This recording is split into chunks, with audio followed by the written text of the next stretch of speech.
Breaking the Chains. How to Live Free from Financial Stress. Written by Ronnie Rowland. Published by Growth Literacy Lounge. For many of us, financial stress isn't just a problem, it's a constant companion. It lingers in the background of our daily lives, shaping our decisions, straining our relationships, and clouding our dreams. It's the weight that keeps you awake at night, the knot in your stomach when you check your bank account, the quiet shame of feeling like you should have it all figured out by now. If you're listening to this, chances are you felt it too. But here's the truth: that weight doesn't have to define you. Financial freedom isn't just for the lucky few, it's for anyone willing to take the first step. This book isn't about quick fixes or unrealistic promises. It's about transformation, the kind that starts small, grows steadily, and changes not just your finances but your life.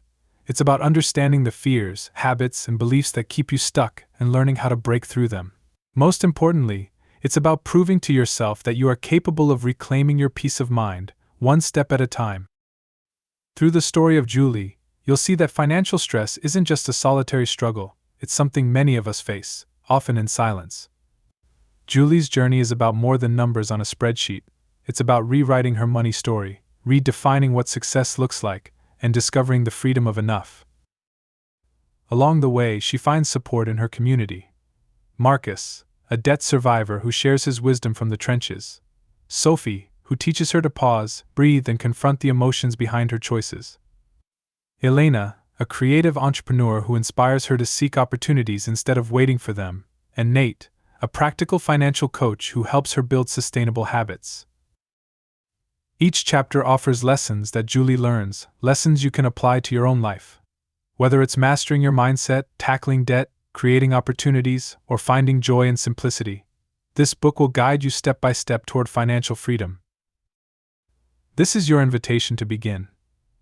You don't need to be perfect, and you don't need to have it all figured out. All you need is the courage to take the first step.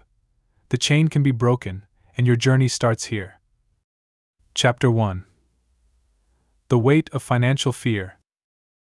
Julie sat at her kitchen table, the sunlight streaming through the blinds doing little to lift the heaviness in her chest. The bills lay in a messy pile in front of her, unopened and unwelcoming, their presence a daily reminder of the financial stress she couldn't seem to escape. She sipped her lukewarm coffee, staring at the envelopes like they might vanish if she willed them hard enough. Her phone buzzed, a payment reminder. The knot in her stomach tightened. She had always thought she'd be in a better place by now. In her 20s, she imagined her 30s would bring stability and success. Instead, she was juggling a job that barely paid enough to cover rent, let alone leave room for savings. Every month felt like a game of survival, robbing Peter to pay Paul, praying nothing unexpected would tip her over the edge. The thought of opening the bills, of seeing numbers she couldn't meet, was enough to paralyze her. She wasn't lazy, and she wasn't indifferent. If anything, she cared too much. The fear of falling short kept her locked in a cycle of avoidance and anxiety. That evening, she met Nate for coffee.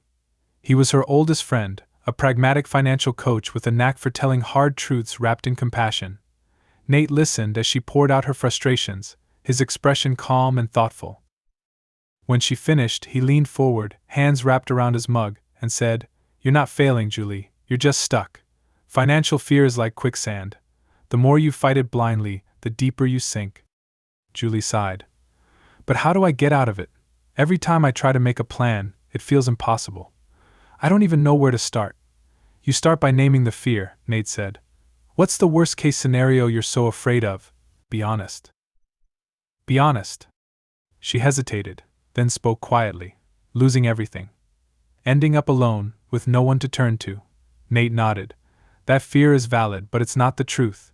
Fear thrives in the dark, Julie. When you shine a light on it, it loses its power. The bills on your table? They're just numbers. They don't define you." Julie thought about his words that night, lying awake in bed. The fear she carried wasn't just about money, it was about failing, about being seen as less than capable. It wasn't the bills themselves but the shame tied to them. That shame made it harder to ask for help, harder to face the problem head-on. She realized she'd spent so much energy avoiding the discomfort that she never gave herself a chance to move forward. The next day, she called Sophie, a mindfulness advocate she had met through Nate. Sophie had a gentle way of making everything feel manageable, like breaking a mountain into pebbles. They met at the park, and Julie found herself confessing how overwhelmed she felt. Sophie nodded knowingly and suggested something simple: breathe. Before you even think about solutions, Sophie said, you have to calm the storm in your mind. Fear is like a fog, it distorts everything. Start with one mindful breath. Just one. Then take the next step. Julie didn't believe something so small could make a difference, but she tried it that night. Sitting at her kitchen table, she inhaled deeply, holding the breath for a moment before releasing it slowly. Then she picked up the first envelope. She didn't have a full plan yet, but for the first time she wasn't frozen. Fear hadn't disappeared, but it felt smaller, more manageable. By naming it, breathing through it, and taking a single step forward, Julie began to see a way out of the quicksand. She wasn't free yet, but she was moving, and that was enough for now. Chapter 2. Your Money Story. Julie found herself at a small cafe downtown, a notebook open in front of her, and a latte growing cold beside it. Across the table sat Marcus, a friend of Nate's who had been through his own financial battles.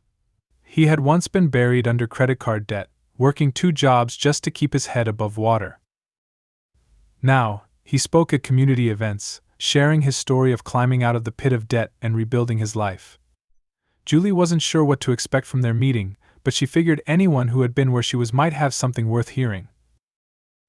Marcus leaned back in his chair, his voice calm but direct. Everyone has a money story, Julie. It's the beliefs and experiences about money that shape how we deal with it. For years, I thought I was just bad with money, like it was part of who I was. Turns out, that was my story, something I inherited, not something that was true. Julie frowned. I don't know if I have a story. I mean, I've always been careful with money. It just never seems like enough. Marcus smiled knowingly. That's the thing about stories. Sometimes they're so ingrained you don't even see them. Let me ask you this, what did you learn about money growing up? The question caught Julie off guard. She thought back to her childhood, to the way her parents talked, or didn't talk, about money. Her father worked long hours, and her mother stretched every dollar to keep the household running. Money always seemed scarce, something to worry about. She remembered her mom saying things like, we can't afford that, or, you have to work twice as hard to get half as much. Julie had carried those words with her, quietly shaping how she saw the world. I guess I learned that money is hard, she said slowly. That there's never enough, and you have to struggle to get by. Marcus nodded. That's your money story. It's not your fault, it's just what you grew up with. But here's the good news: stories can be rewritten. The first step is figuring out what parts of your story are holding you back. Julie stared at the notebook, her pen hovering over the page. She began to jot down phrases she'd heard growing up, messages that had stuck with her without her even realizing it. As the list grew, so did her realization of how deeply those beliefs had taken root. She saw how they fed her fear, how they made her doubt her ability to change her circumstances. Marcus leaned forward, his tone serious but kind. Here's the thing. Money isn't just numbers. It's tied to emotions, fear, shame, pride, even love. That's why it's so hard to break out of patterns. But once you recognize the story you're telling yourself, you can start to challenge it. Julie looked at the list she had written. It felt strange to see those words on paper, like exposing something she had hidden even from herself. What if I don't know how to change it? She asked. You don't have to know everything right now, Marcus said. Start small. When you hear that voice in your head saying there's never enough, ask yourself, is that really true? Look at the facts, not just the feelings. That evening, Julie sat at her kitchen table with her notebook, reflecting on their conversation. She thought about the moments when her money story had held her back, passing up opportunities because she was afraid of the risk, hesitating to ask for a raise because she didn't feel she deserved it. She realized how much of her financial stress came from the belief that she was destined to struggle. For the first time, Julie felt a flicker of hope. If her story had shaped her fears, maybe rewriting it could shape her freedom. She wasn't sure what the new story would be yet, but she knew she wanted it to be one of possibility, not limitation. Chapter 3. Building a Clear Vision. The late afternoon sunlight streamed through Julie's apartment window as she sat on her couch, surrounded by scattered papers and sticky notes. On her laptop screen, Nate's face smiled back at her during their video call. He had asked her to gather any documents or notes that reflected her financial situation, bank statements, old budgets, even those abandoned plans for her dream business. It felt overwhelming at first, but she trusted Nate's calm, structured approach. "All right, Julie," Nate said, leaning closer to the camera. "We're going to start with the end in mind. Forget the stress, forget the fear for a moment. Close your eyes. Imagine your life 5 years from now. What does it look like?" She hesitated. It felt silly to close her eyes during a video call, but she did it anyway. In her mind, she pictured herself waking up in a cozy, clutter-free apartment. There was no anxiety about checking her bank account. She worked in a career she enjoyed, one that paid her enough to live comfortably and save. She traveled occasionally, nothing extravagant but enough to explore places she'd always dreamed about. Most of all, she felt light, free from the crushing weight she carried now. "I see myself happy," she said softly. "Not rich, but secure. Not worrying about every little expense. I want to feel free." Nate nodded. "That's a good start. Now let's put it into words. What are your specific goals? Be as clear as possible." Julie opened her eyes and picked up a pen. "I want to pay off my credit card debt within 2 years. I want to save enough for a 3-month emergency fund, and I want to save for a trip to Europe. It's something I've always wanted to do." Nate smiled. "Great. Now let's make those goals smart, specific, measurable, achievable, relevant, and time-bound. For example, pay off credit card debt is a good goal, but let's break it down. How much do you owe? What's a realistic monthly payment?" Julie pulled up her statements and winced. "About $8,000. If I could pay $350 a month, I'd be done in a little over 2 years. "Exactly," Nate said. "And that's how we take a vision and turn it into a plan. You're not aiming for perfection, Julie. You're aiming for progress." As they continued, Sophie joined the call, her serene energy balancing Nate's practical tone. Sophie guided Julie through a short mindfulness exercise, asking her to visualize her goals as though they were already achieved. Julie pictured herself handing over the final payment on her credit card, smiling as she clicked the confirmation button. She imagined standing in a Paris cafe, sipping coffee without worrying about how she'd pay for the trip. The visualization felt vivid, almost real, and for the first time, her goals didn't seem so far away. Sophie spoke gently. "Clarity doesn't just come from knowing what you want, Julie. It comes from knowing why you want it. The why will keep you going when things get tough." Julie thought about that for a moment. Her why wasn't just about money. It was about peace of mind, about proving to herself that she could take control of her life. It was about letting go of the fear that had been holding her back for years. By the time they ended the call, Julie's coffee table was covered in sticky notes filled with numbers, deadlines, and small steps toward her goals. It was messy, but it was hers, a clear vision for a future she had never allowed herself to believe in before. The overwhelm was still there, but it felt different now, tempered by a sense of purpose. That night, Julie taped one of the sticky notes to her bathroom mirror. It simply read, "Freedom in 5 years." It wasn't just a goal. It was a promise she was finally ready to keep. Chapter 4. Budgeting without shame.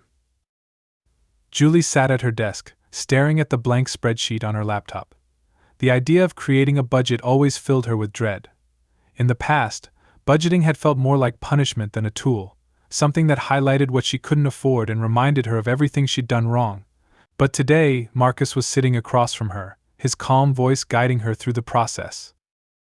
"Forget about perfect," Marcus said, tapping his pen on the edge of her desk. "This isn't about judging yourself or making the numbers look pretty. A budget is just a map. It shows you where you are and helps you figure out how to get where you want to go."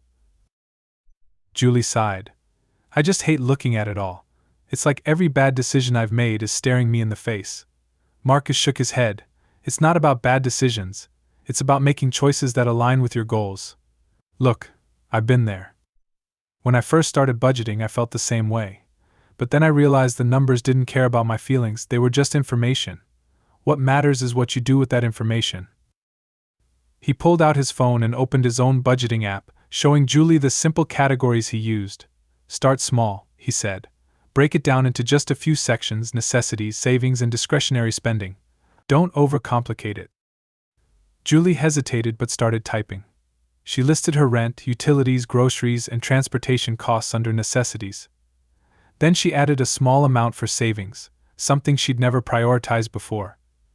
Finally, she included discretionary items, dining out, subscriptions, and personal care. When she finished, she sat back and stared at the total. It was tight, but it wasn't impossible. See? That's a start, Marcus said, leaning forward to examine the numbers. Now let's talk about adjustments. Where can you make small changes to create some breathing room? Julie frowned, scanning the list. I guess I could cut back on eating out. I do that more than I should. Good, Marcus said. But don't cut it completely. Budgets should include room for things you enjoy, or you'll end up resenting them. It's about balance, not deprivation. They worked together for the next hour, tweaking numbers and discussing strategies. Marcus introduced her to the concept of a zero-based budget, where every dollar was assigned a purpose, even if that purpose was just fun. He explained that this method didn't just help track money, it gave every expense intention, eliminating the sense of chaos that often came with spending. By the end of their session, Julie's budget felt less like a list of restrictions and more like a plan. She still had concerns. What if an unexpected expense came up? What if she couldn't stick to it? But Marcus reassured her that flexibility was part of the process. Budgets weren't meant to be set in stone, they were living documents that could adapt as her needs changed. That evening, Julie sat down with Sophie and Elena to share her progress. Sophie praised her for taking the first step and suggested adding a mindfulness check-in before looking at her budget each week. When you approach it with a calm mind, you'll make better decisions, Sophie said, her voice soothing. Elena added her own advice, sharing how she used budgeting to grow her small business. The key is consistency, she said. Even when it feels tedious, stick with it. Over time, it stops being a chore and becomes a habit. Julie nodded, feeling a flicker of hope. For the first time, she didn't see her financial situation as a hopeless mess. It was a challenge, yes, but one she was starting to believe she could handle. That night, she updated her budget with a small goal to save $50 by the end of the month. It wasn't much, but it was a step in the right direction. As she closed her laptop, Julie realized something surprising. Instead of feeling ashamed of her finances, she felt empowered. Her budget wasn't perfect, but it was hers, a reflection of her choices and her commitment to change. For the first time, she felt like she was in control, not the other way around. Chapter 5. Breaking the Debt Cycle. The sunlight slanted through the blinds as Julie sat across the table from Nate and Elena in a small, bustling cafe. The noise of clinking cups and murmured conversations buzzed around them, but Julie's focus was on the numbers Nate had written on a napkin. He was outlining 2 strategies for tackling her debt, the snowball method and the avalanche method. The numbers felt overwhelming, but there was something comforting about Nate's steady voice and Elena's reassuring nods. Nate tapped the napkin with his pen. The snowball method is about momentum. You focus on paying off your smallest debt first, then roll that payment into the next one. It's psychological, each win keeps you motivated. The avalanche method, on the other hand, is about efficiency. You tackle the highest interest debt first, which saves you the most money in the long run. Julie studied the numbers, biting her lip. But what if I can't keep up? What if something comes up and I can't make the payments? Elena leaned forward, her expression warm. That's where an emergency fund comes in. Even if it's small, having a buffer gives you breathing room. I know it feels impossible now, but I've been there, Julie. When I started my business, I had to take out loans to get it off the ground. At first it felt like I was drowning, but having a plan made all the difference. Julie hesitated. What if I pick the wrong method? What if I fail? Nate smiled gently. There's no wrong method. It's about what works for you. The important thing is to start. Even if you stumble, you're still moving forward. And you're not alone in this.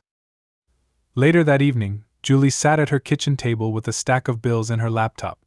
She had decided to start with the snowball method, hoping the quick wins would help her stay motivated. Her smallest debt was a store credit card with a balance of $450. It wasn't much compared to her other debts, but the thought of eliminating one line from her list filled her with a small sense of hope. She adjusted her budget to allocate extra payments toward that card, then set reminders to stay on track. The first payment felt insignificant, like a drop in an ocean, but as the weeks passed, something shifted. Each time she made a payment, she felt a little lighter, a little more in control. When she finally paid off the store card, she celebrated with a quiet moment of triumph. She called Sophie to share the news, her voice tinged with excitement. Sophie congratulated her, reminding her to pause and appreciate how far she'd come, no matter how small the step seemed. As Julie began tackling her next debt, she found herself leaning on Marcus's story for inspiration. She remembered how he had once described hitting rock bottom and using it as a springboard for change. He had shared how breaking his debt into smaller, manageable pieces helped him climb out. Julie clung to that idea, reminding herself that no matter how overwhelming her debt seemed, it was made up of individual parts she could chip away at, one by one. A few months later, Julie sat with Marcus at a community financial workshop he was leading. She watched him speak to a room full of people who were where she had been, their faces filled with the same mix of shame and hope she once carried. Marcus told his story, emphasizing that debt didn't define them. The moment you take action, no matter how small, you've already begun to change your story, he said. Julie felt a swell of pride, not just for Marcus but for herself. She had started to believe those words. That night, Julie updated her debt tracker, crossing out another payment and adjusting her plan. The weight of her debt was still there, but it no longer felt immovable. Each payment was a reminder that she was capable of change, capable of breaking free. For the first time in years, she went to bed feeling hopeful, a feeling she was learning to trust. Chapter 6: Mastering Emotional Spending.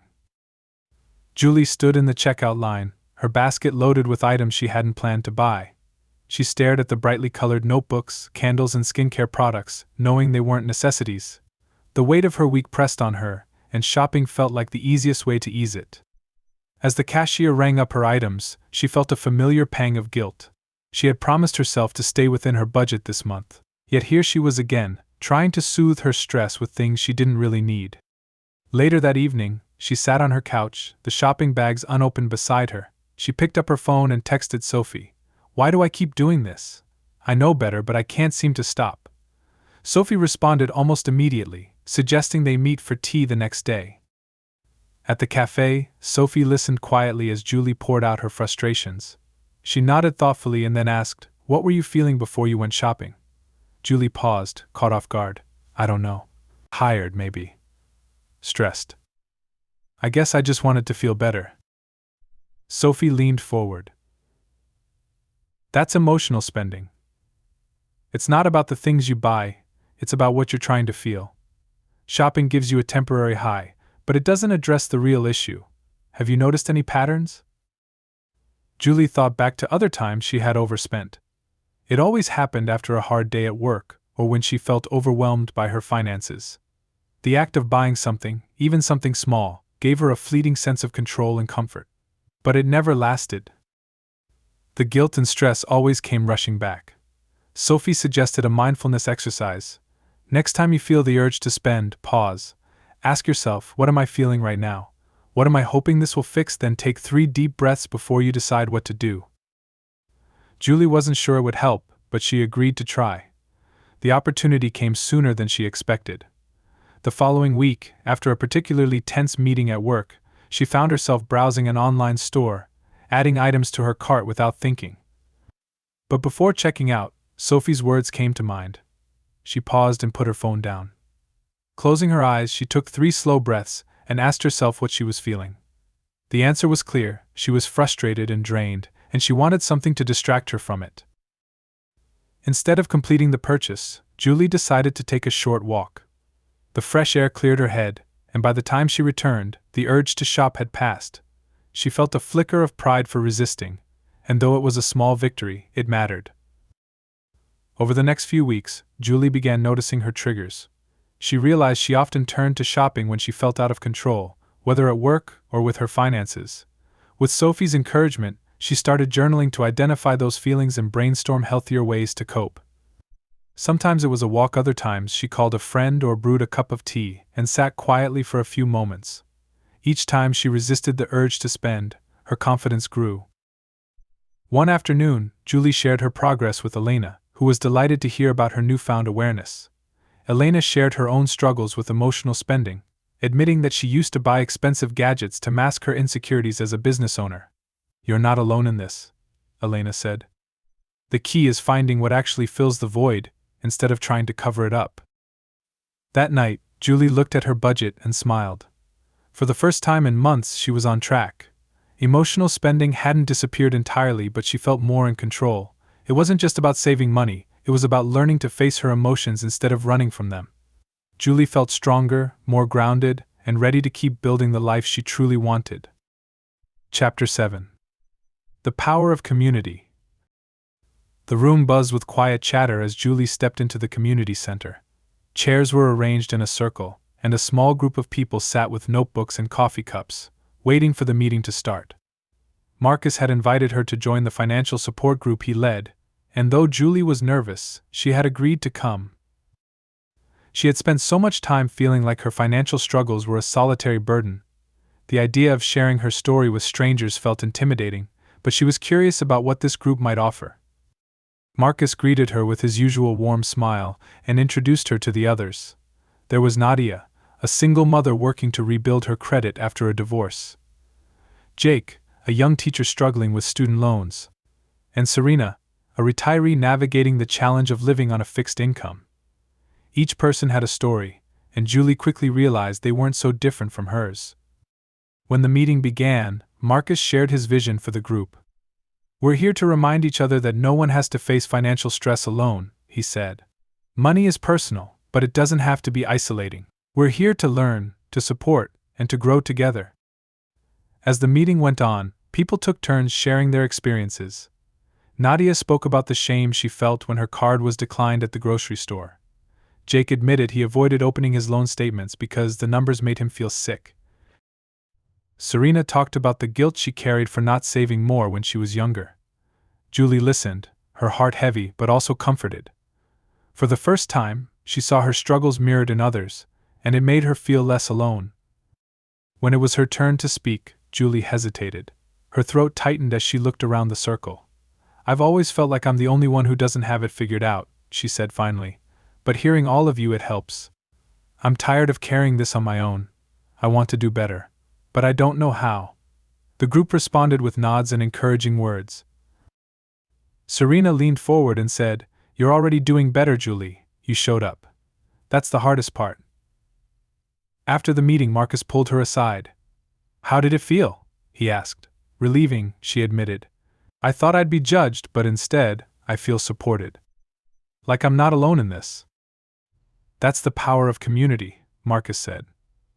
"When you're part of a group, you gain accountability, encouragement, and a chance to learn from others. You don't have to have all the answers, sometimes just showing up is enough." Over the next few weeks, Julie continued attending the meetings. Each time, she felt more connected and inspired. The group didn't just share their struggles, they also celebrated their wins, no matter how small. When Nadia paid off a medical bill, the group cheered. When Jake negotiated a lower interest rate on one of his loans, they shared tips on how to follow his lead. Julie started to look forward to these gatherings, knowing she would leave feeling motivated and less burdened. The sense of community extended beyond the meetings. Nadia and Serena often sent her encouraging texts, and Jake offered to share a spreadsheet he used to track his debt payments. Julie began to understand that financial freedom wasn't just about numbers. It was about having people in your corner, cheering you on and helping you stay accountable. One evening after a meeting, Julie sat at her desk, reviewing her budget and planning her goals for the next month. She felt a deep sense of gratitude for the group and the support they had given her. For so long, she had believed her financial struggles were something she had to face alone. Now she knew that sharing her journey not only lightened the load but also gave her the strength to keep moving forward. Julie smiled as she closed her laptop. She still had a long way to go, but she no longer felt like she was walking the path by herself. The power of community had shown her that no matter how heavy the burden, it became lighter when shared. Chapter 8. Creating Streams of Opportunity. Julie sat at the kitchen table, her notebook open and blank except for the title she had scrawled at the top. Opportunities. The word felt heavy, almost foreign. For years, opportunities had seemed like something other people found, those with more money, more connections, more confidence. But now, as she stared at the empty page, she wondered if she had been looking at it all wrong. Elena had planted the seed during their last conversation, Don't wait for opportunities to fall into your lap, she had said. Create them. You don't need a perfect plan, you just need to start. Most people think opportunity knocks, but sometimes you have to go out and build the door. Elena's words echoed in Julie's mind as she wrote down the first idea that came to her: freelance writing. She had always enjoyed writing, and while she didn't consider herself an expert, she knew she could start small. She added another idea: tutoring. Her college degree in English might not have led to her dream job, but it could still help someone struggling with essays or applications. Slowly, the page began to fill with possibilities. She felt a surge of excitement but also a pang of doubt. What if I fail? She whispered to herself. The next day, she met with Nate to talk through her ideas. Nate had a knack for breaking down big plans into manageable steps, and Julie hoped he could help her make sense of her scattered list. As they sat in a quiet corner of the library, she shared her thoughts, half expecting him to poke holes in them. Instead, Nate nodded thoughtfully. These are great starting points, Julie. The key is to focus on just one or two at first. Think about which ones align with your skills and your schedule. Then we'll figure out how to make them work. Julie chose to start with freelance writing. It felt the least intimidating, and she already had a few contacts who might be able to connect her with small projects. Nate helped her draft a simple plan: reach out to 3 potential clients each week, build a portfolio with sample pieces, and dedicate a few hours each weekend to writing. It wasn't long before Julie landed her first gig, an article for a local blog about budget-friendly travel tips. The pay wasn't much, but the experience gave her a boost of confidence. She completed the project and received positive feedback from the client, which led to a second assignment. With each small success, Julie began to see her potential in a new light. Meanwhile, Elena encouraged Julie to think about ways to diversify her income further. Think of it like planting seeds, she said during one of their brainstorming sessions. Not every seed will grow, but the more you plant, the more chances you give yourself. Inspired by Elena's advice, Julie revisited her list of ideas. She added a new goal: selling handmade journals online. It combined her love of crafting with the potential to earn a little extra money. She spent her evenings designing prototypes, watching tutorials, and researching platforms to sell her creations. It was challenging, but it was also exciting, a reminder that creativity and opportunity often went hand in hand. Over time, Julie's efforts began to pay off. Her freelance work picked up, and she made her first few sales from her journal shop. The additional income didn't solve all her financial problems overnight, but it gave her breathing room and, more importantly, a sense of empowerment. One evening, as she sat updating her budget, Julie reflected on how far she had come.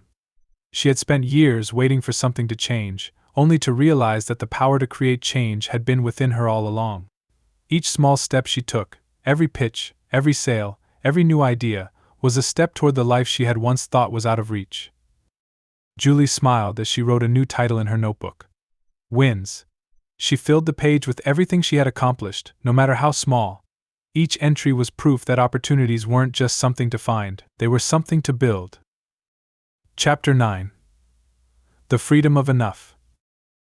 Julie sat by her bedroom window, sipping tea as the city lights twinkled in the distance. Her journal rested on her lap, open to a page she had titled Enough. It was a word she had been thinking about often lately. For years she had been chasing more money, more success, more security, but the pursuit had only left her feeling hollow. Now, she wondered if she had been chasing the wrong thing all along.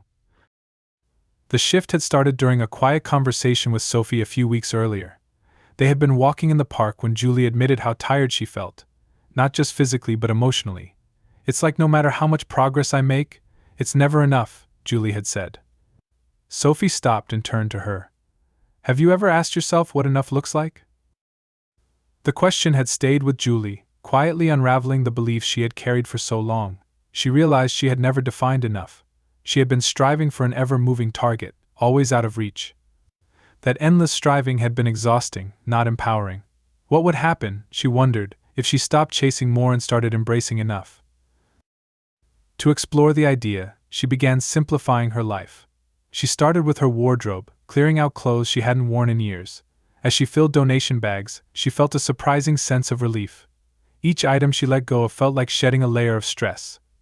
She moved on to her kitchen, her living room, and eventually her digital life, unsubscribing from emails she never read, deleting apps she no longer used. With every small decision, she felt lighter. One evening, she invited Elena over to talk about her progress.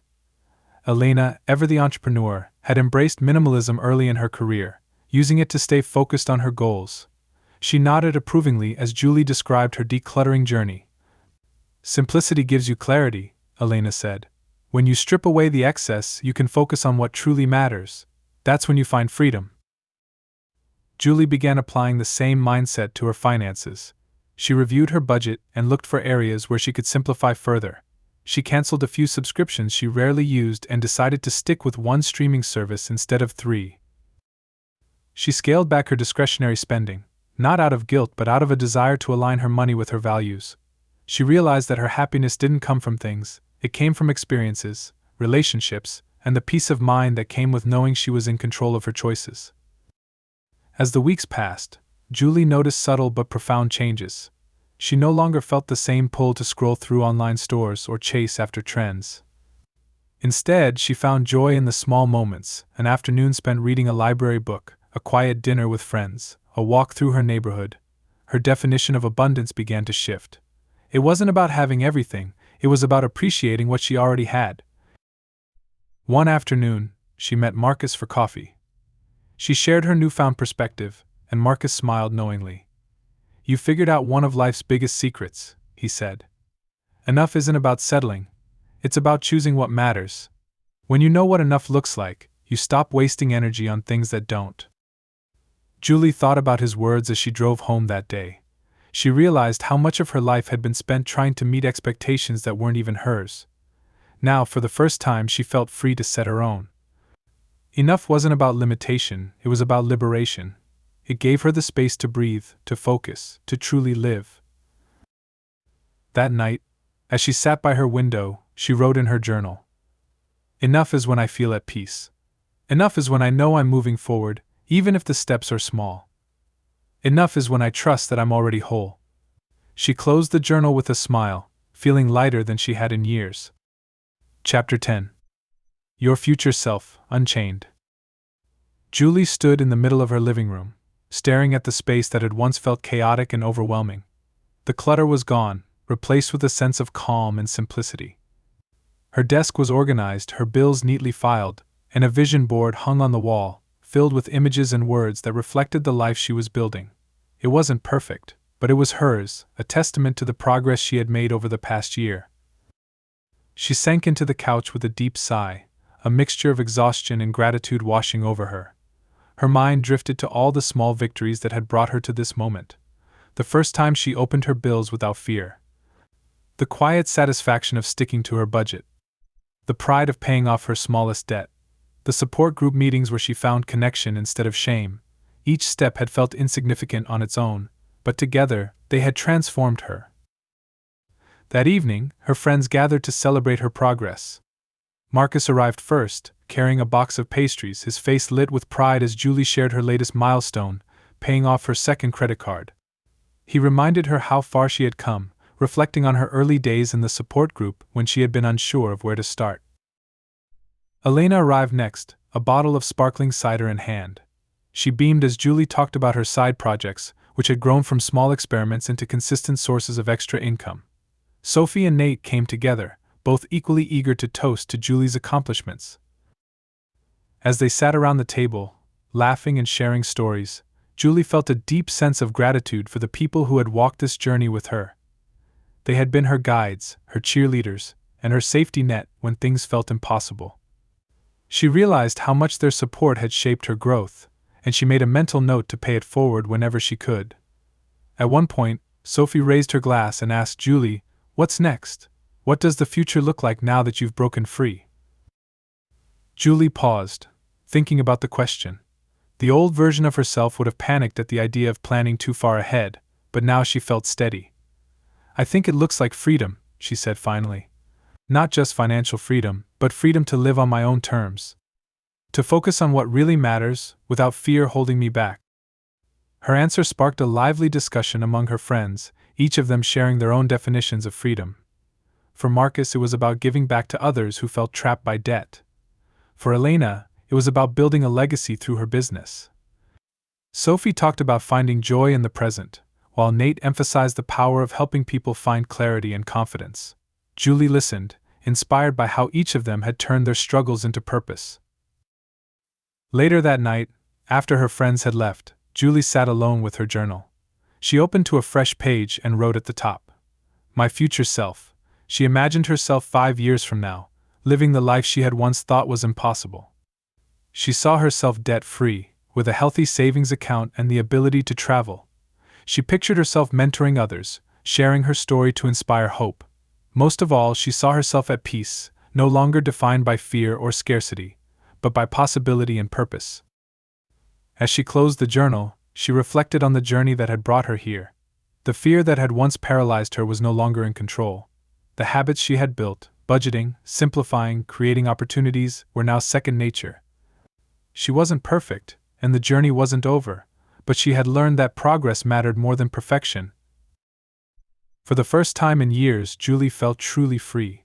Free to dream, free to build, free to trust herself. She smiled as she turned off the lights and climbed into bed, her heart light with the knowledge that she had broken the chains of financial stress and reclaimed her life. Take care, and be well.